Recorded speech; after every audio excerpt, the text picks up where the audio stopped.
नमस्कार, study IQ IAS Hindi platform पर आपका स्वागत है। दोस्तों, आज हम लोग मुद्दे की बात कार्यक्रम में चर्चा करने वाले हैं एक बेहद महत्वपूर्ण टॉपिक के बारे में, और ये टॉपिक जुड़ा हुआ है जर्मनी में हो रहे विरोध प्रदर्शन से। जर्मनी की जनता ने विरोध प्रदर्शन किया है किसके अगेंस्ट में? तो वहां पर कोयला खदान का विस्तार किया जा रहा है वहां की सरकार के द्वारा, और इसी के अगेंस्ट में वहां की जनता ने विरोध प्रदर्शन किया है, और इसको लेकर करके हाल के समय में ये खबर सामने आई है। और इसके अलावा इसका जो जुड़ाव है रूस और यूक्रेन के बीच के युद्ध से भी है। इसी संदर्भ में आज की चर्चा में हम इन दोनों को समझने की कोशिश करेंगे कि आखिर यह जो जुड़ाव का कारण है यह क्या है, और साथ ही यहाँ पर यह भी समझेंगे कि आखिर इन जर्मनी की जनता ने विरोध क्यों किया है कोयला खदान के विस्तार का। आइए इसको हम एक एक करके समझते हैं, लेकिन सबसे पहले आप इस चित्र को देखिए। ये जर्मनी का मानचित्र है और यहाँ पर यह कोयला खदान है। इसका नाम है गार्जवेलर। क्या नाम है? गार्जवेलर। नाम ध्यान में रखना, क्योंकि सवाल में कई बार इस तरीके से प्रश्न पूछ लिया जाता है। कोई भी यदि खदान चर्चा में है तो, और वो भी विशेषकर विदेश में यदि कोई खदान चर्चा में है, कोई लोकेशन चर्चा में है, तो सवाल बनने की संभावना रहती है। बहरहाल यहाँ पर जैसा कि मैंने आपको बताया, पश्चिमी जर्मनी का यह क्षेत्र है। आप मानचित्र से समझ सकते हैं ये पश्चिमी जर्मनी का हिस्सा है। कोयला खदान के विस्तार की योजना है सरकार की, और इसी के अगेंस्ट में विरोध प्रदर्शन किया जा रहा है वहां की स्थानीय जनता के द्वारा। क्लियर? अच्छा, अब सरकार का तर्क देखो दोस्तों, यहाँ पर यह है कि ये ऊर्जा सुरक्षा को फोकस कर रही है ना। इसका यह कहना है कि हाल के समय में हमारे यहाँ पर ऊर्जा संकट की संभावना है, इसी को प्रतिसंतुलित करने के लिए हम ऊर्जा सुरक्षा पर ध्यान दे रहे हैं, और इसीलिए हम कोयला खदान जो भी हमारे यहाँ पर हैं उसका हम व्यापक स्तर पर इस्तेमाल करना चाहते हैं। ठीक है, लेकिन जो ये प्रदर्शनकारी हैं इनका एक अलग ही तर्क है, और ये भी महत्वपूर्ण तर्क है। क्या तर्क है? ये पर्यावरण सुरक्षा पर फोकस कर रहे हैं, है ना, पर्यावरण सुरक्षा।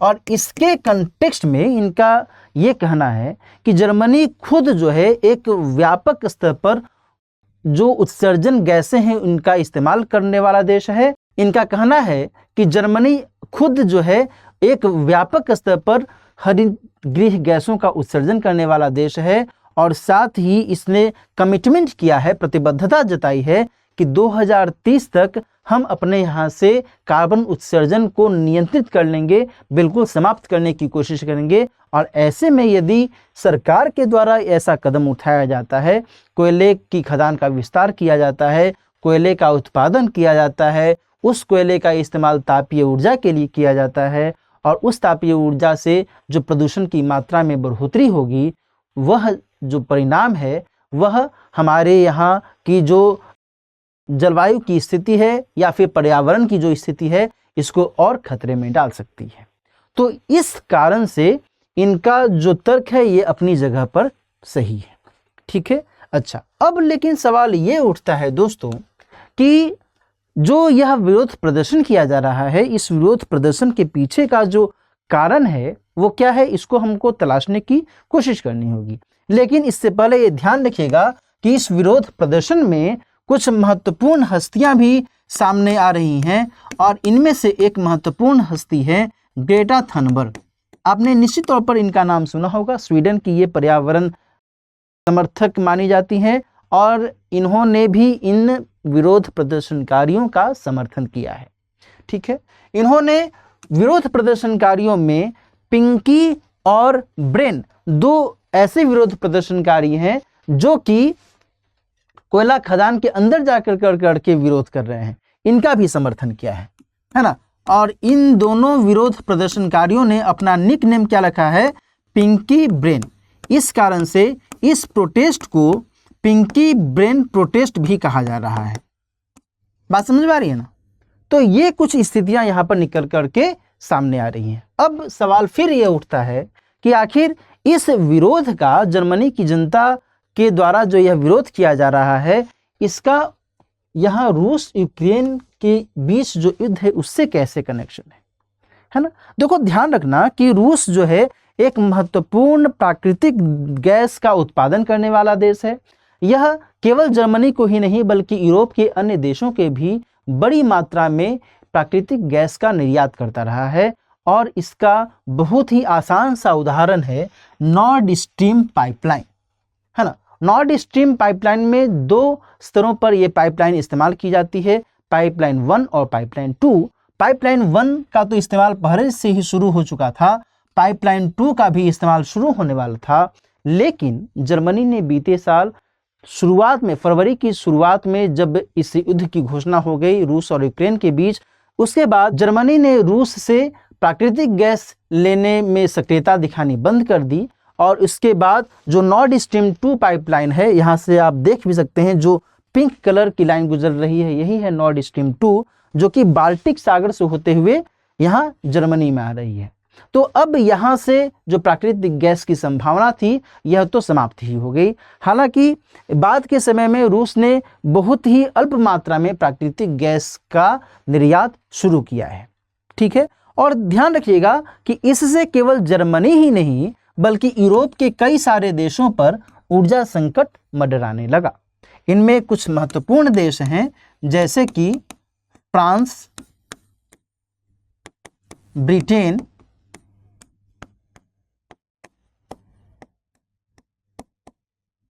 पोलैंड, है ना। फ्रांस ने अपनी ऊर्जा संकट को कम करने के लिए सेंट एवोल्ड कोयला खदान से कोयले के उत्पादन पर जोर देना शुरू किया। उसी तरीके से ब्रिटेन ने नॉर्डशायर कोयला खदान से कोयले के उत्पादन पर जोर देना शुरू किया। इसके अलावा बीते साल में ही यानी कि 2022 में ही कुम्ब्रिया नामक कोयला खदान की शुरुआत भी की। यहाँ से एक नए कोयला खदान की शुरुआत की गई 2022 में ब्रिटेन के द्वारा, है ना। और साथ ही पोलैंड जैसे देशों ने भी कोयला खदान से कोयले का उत्पादन और उसका इस्तेमाल तापीय ऊर्जा के लिए करना शुरू कर दिया, ठीक है। ये सब स्थितियां यहाँ पर निकल कर करके सामने आई। अच्छा, यहाँ ध्यान रखिएगा कि अब इन देशों के पास में क्या कुछ विकल्प बचता है यदि रूस से पर्याप्त मात्रा में प्राकृतिक गैस की आपूर्ति नहीं होती है तो यहाँ पर कुछ विकल्प हैं जिसके बारे में जानना जरूरी है।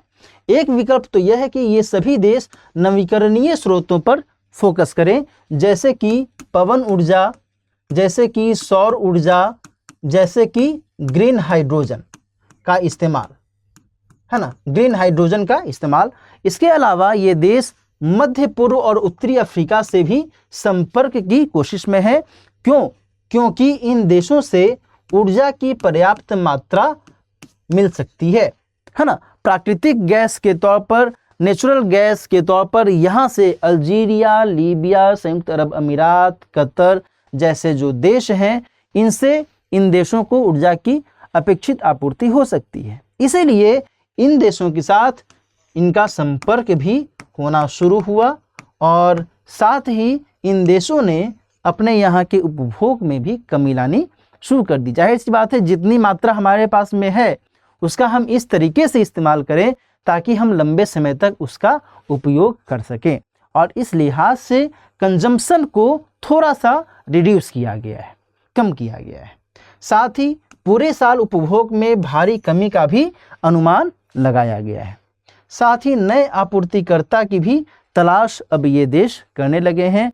इन्हीं में से एक तस्वीर के माध्यम से मैं आपको समझाना चाहता हूँ। जर्मनी के ऊर्जा मंत्री महोदय बीते साल यूएई गए, है ना, और यूएई जाकर करके लगभग 1,37,000 क्यूबिक मीटर एलएनजी यानी कि लिक्विफाइड नेचुरल गैस की अपेक्षा इन्होंने की है, ताकि जो ऊर्जा की संकट की स्थिति जर्मनी को महसूस हो रही है उसकी पूर्ति की जा सके। और साथ ही जर्मनी ने अपने यहाँ पर न्यूक्लियर पावर प्लांट का भी इस्तेमाल करना शुरू कर दिया है। 5 पावर प्लांट जो बंद थे या फिर उनका उपयोग नहीं किया जा रहा था, उनका भी इस्तेमाल करना शुरू कर दिया है। तो ये सब कुछ स्थितियां यहाँ पर निकल कर करके सामने आ रही हैं और इस संदर्भ में आज की जो ये चर्चा महत्वपूर्ण हो जाती है कि रूस और यूक्रेन के बीच का जो यह युद्ध है, जो अभी तक बरकरार बना हुआ है, बरकरार है, कि वैसे में जो पश्चिमी देश हैं, यूरोप के देश हैं, इनके यहाँ पर जो ऊर्जा संकट की स्थिति है, इसको कैसे सुधारा जाए, ठीक है। और इन्हीं संदर्भ में हमने अभी बात की जर्मनी में हो रहे विरोध प्रदर्शन के बारे में। इस विरोध प्रदर्शन से संबंधित जो गतिविधियां हैं वो अभी भी बनी हुई हैं। वहां की जनता जो विरोध प्रदर्शन कर रही है, पुलिस के द्वारा उन्हें हटाया भी जा रहा है। इनफैक्ट कल की ही न्यूज़ है कि ग्रेटा थनबर्ग को भी पुलिस ने अरेस्ट कर लिया था, बाद में उन्हें छोड़ दिया गया। बहरहाल आज की चर्चा में हमने इस पूरे मुद्दे को व्यापक स्तर पर समझा। इस चर्चा के आधार पर इस सवाल का आप जवाब दीजिएगा कमेंट सेक्शन में। एक तरफ देश है, दूसरी तरफ कोयला खदान है। France, Britain, Germany, Saint Avold, Cumbria और गार्जवेलर, ABC के आधार पर इसका उत्तर देना है। कौन सा इसका सही उत्तर होना चाहिए, कमेंट सेक्शन में इसके बारे में बताइएगा। चर्चा की जो PDF है, ये PDF आपको इस चैनल पर अवेलेबल हो जाएगा। इससे आपको रिवीजन में आसानी होगी। और यदि आपने ये चैनल सब्सक्राइब नहीं किया है तो इसे सब्सक्राइब कीजिएगा। साथ ही यदि मेरा ये प्रोग्राम आपको अच्छा लगा होगा तो उसे अपने दोस्तों के साथ भी शेयर कीजिएगा। मिलते हैं किसी और मुद्दे की बात कार्यक्रम में, किसी और महत्वपूर्ण मुद्दे के साथ। तब तक अपना ख्याल रखिए। All the best. हिंदी में UPSC की तैयारी से संबंधित प्रोग्राम्स को देखने के लिए सब्सक्राइब करें स्टडी IQ IAS हिंदी।